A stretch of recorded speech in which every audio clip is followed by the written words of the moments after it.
How to create document with ChatGPT for assignment in Overleaf LaTeX. And this is quite simple. First of all, we go to the Overleaf LaTeX website and we click then right here on Overleaf. Create an account, and after creating an account, you will see exactly this. Then we click here on new project, blank project, and we call this sample assignment. Then we do create, and now he's creating our document. And then right now we delete everything that is standing right here.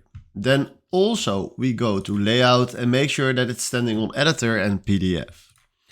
Then after this, we go to ChatGPT. And then right now we ask ChatGPT to create a sample document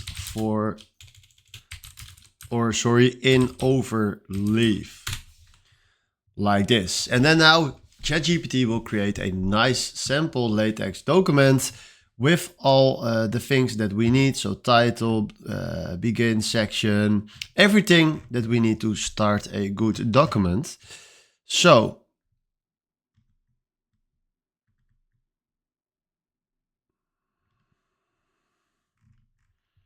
then right now we do copy code.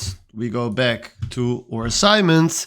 Then we do Control-V. And then right now you will see here a nice Overleaf sample document. So right now if you do recompile, you can see here exactly a nice document with the basics. So of course we can change now all the text or what you want, but this is a nice start document to start your assignment with. So you can also ask ChatGPT for more stuff like this or less details, or give me 5 more chapters. But this is the way how you can create a document with ChatGPT for an assignment in Overleaf LaTeX. So thanks for watching and have a wonderful day. Ciao.